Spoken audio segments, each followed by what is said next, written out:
Today, I want to talk about vintage. I love vintage. It's one of my favorite things. I am so passionate about it, and I've been buying vintage for as long as I can remember. I mean, I used to ditch school to go to Haight Street. They used to have the best shops there. I don't know if they still do. City's changed a lot. But, I turned my passion for vintage into basically a career at this point. For those who don't know me, my name is Spencer Phipps. I am the founder of the modern American heritage brand Phipps, which is based in Los Angeles, and we've been worn by celebrities. We've been sold around the world. I won runner-up in this year's CFDA Vogue Fashion Fund. I've done the LVMH prize. And one of the big parts of Phipps is this curated vintage selection. We call it Gold Label. And it's a labor of love. It's something that I'm very, very passionate about. And it's a way for me to share my love of vintage with you guys.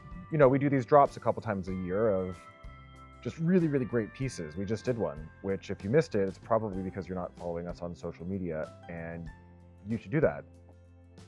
Obviously. You know, previous to starting Phipps, I also worked for other designers like Dries Van Noten and Marc Jacobs. A big part of my job there was also buying vintage for them as inspiration. I used to travel all over the world, London, New York, I went to Paris, I went to the South one time. You know, I really have traveled a lot and looked at a lot of vintage pieces to buy for these designers to use as inspiration.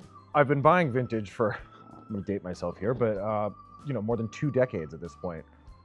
And I'd like to share my knowledge with you guys to help you really understand what makes a good piece of vintage clothing.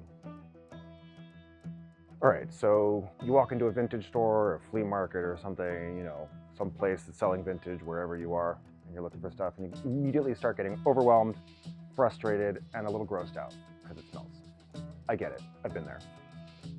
Vintage shopping requires a very specific mindset, and there's a certain way to do it that I love. It's the thing that I find, makes the whole thing the most special, but it does take a bit of getting used to. You have to, most importantly, keep an open mind.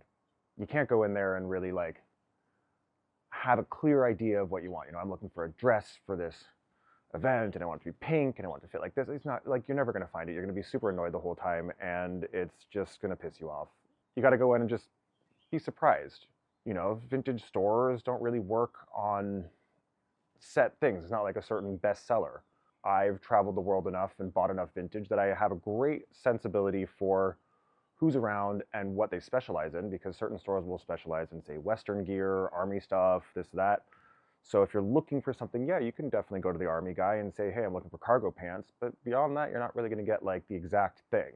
Whenever I go sourcing or just even shopping for myself, you got to keep really just open and let things come to you. Let the universe, I'm going to sound really dumb here, but let the universe kind of feed you inspiration.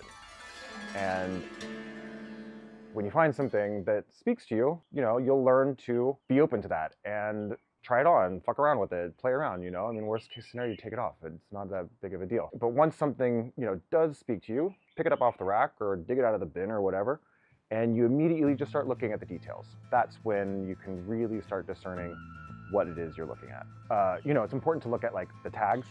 That'll tell you what brand it is. If it's a nice brand that ages nicely, like Ralph Lauren, RL, Carhartt ages nicely, Levi's, that kind of a thing. Or even if it's some piece of shit, it's Zara, I don't know, whatever, H&M, some stupid fast fashion thing, you should never buy it, new or vintage. It has 0 resale value, so don't even bother. And then you can look at, the tags will also tell you where it's made, maybe give you a sense of what year it was made. I know a lot of kids these days on TikTok or otherwise are talking about single stitch t-shirts or some little details that kind of really make a big difference. Honestly, it doesn't matter. If something's nice and you like it and it fits you well, great. Don't let these 19-year-olds tell you what to do. At this point, I'm going to walk you through some of the stuff that I've sourced for this latest Gold Label drop, because I think it's going to help to show you guys what it was about these pieces that made the cut. Start with this Carhartt jacket. It's really cool. Not exactly new, but check out on the back. It's pretty fucking cool.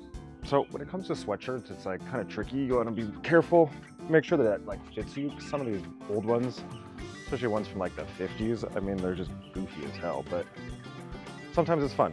Sometimes wearing a weird piece of clothing is fun. The fade on it is great. This one's huge. Check out the buttons on that one. So cool. Plus it's just, I think it's a 3XL. Yeah, 3XL. Fuck yeah. That's a big boy jacket. That's some real cowboy shit. These are like brand new jeans. It says they're a size 40. They're real big and they're super high waisted. They're just so cool. I tried these on and I was really into it. Check out Scheffler's. I don't know this brand, but they make nice jeans. I feel like this one speaks for itself. I mean, the fit is great. Totally hand knit. Doesn't smell. Brand new. Really, really, really nice. You know, this one I've seen t-shirts. I've never seen a sweater. That's pretty rare. Fits really nice. Yeah, no weird stains. This is one of the most special t-shirts that I've found in a minute. USBI Launch Team, Kennedy Space Center, Florida. From 1962 to 1998. I guess this is from 98. Probably not 62, but John Glenn returns to space. Such a nice wash on it. The fit looks like it's really, really great. This is gonna be too small for me, but it's gonna be really nice for somebody else. The Jingle Bell Run for Arthritis. I'm just gonna say that again, the Run for Arthritis. Yeah, just take that one in. Okay. This shirt doesn't really look like much, but the color is just incredible. And it's obviously been like washed and smushed in like these pockets that kind of looks like something that's been in your closet for years, you know? I really like this one. I tried it on. I was super into it. It's really nice. I might steal it if you guys don't want it. What the hell is that? Knitted by Hand by Suzanne D. That's a beautiful sweater. That is not going on my body. That is really small. Honestly, one of the most deranged t-shirts that I've seen in a while. This coat, I love. Stratojack. All these cool details, you know, like the fit is really nice. It's almost like brand new. It's got this kind of like Wes Anderson-y school jacket sort of thing that I really like. You know, I don't want to take up too much of your time. I could go all day and just keep showing you guys vintage stuff, but you should really just go on our website and check out the edit because it's really, really nice stuff that we've got there. And you know, we catalog it all and make it all really easy for you guys to see. So definitely check it out and let me know if you like this video, like, subscribe, do all that kind of stuff. And that's it for this one.